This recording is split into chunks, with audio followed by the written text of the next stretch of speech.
बिस्मिल्लाहिर्रहमानिर्रहीम। अस्सलामुअलैकुम। और सब भाई खैरियत से हैं? माशाअल्लाह जी माशाअल्लाह। मेरी दिल से दुआ है कि सब भाई खैरियत से हों। असी फिर अज जरा ना अद्धा के घंटा लावांगे इत्थे जड़ी दे काफ़ी सारी हो गई है। पिछों इंशाल्लाह साफ है ते थोड़ी जी पुट्टी है।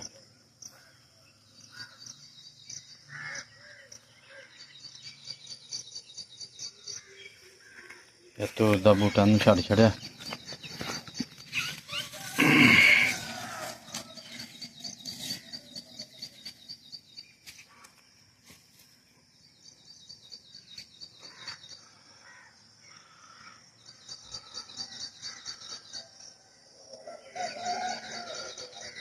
ते जड़ी काफ़ी पुट्टी है लगे दे मस्जिद का राह है इधर नूं ते नाल बड़ी जड़ी है। तो चलो इनू साफ सुथरा करने थोड़ा जहा पुट के घाह भी बिच पुट्टने।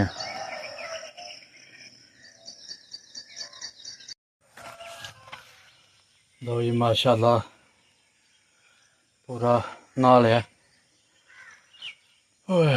बड़ी गर्मी है। चलो माशाअल्लाह थोड़ी जी रह गई है, थोड़ी जी बूहे अगू पुट के ते फिर इंशाल्लाह फिर किसी दिन झुटी लावांगे। हाली बड़ी काफ़ी सारी है सारी पुट्टनी है पुट छड़ी है।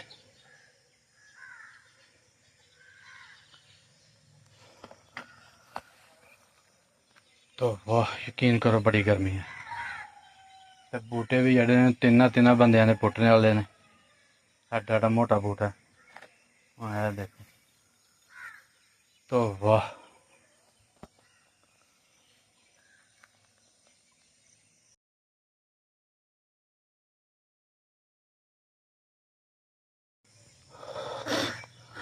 तो वाह अज अज पहले दिन बहुत आना चा अज तो हो गया सुक्का है ही नहीं।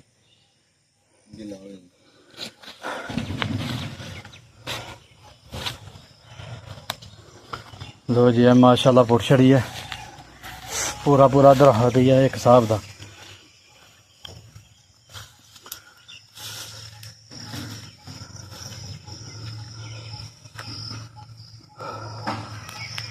लो जी देख लो नच गए हैं। तो चलो खैर जड़ी भी काफ़ी सारी पुट्टी है। इंशाल्लाह कल फिर पुटांगे। साडी वीडियो लाइक करो शेयर करो सबसक्राइब करो नाले सानू दस छड़ियो कम चंगा कि भैड़ा है। अल्लाह हाफिज़।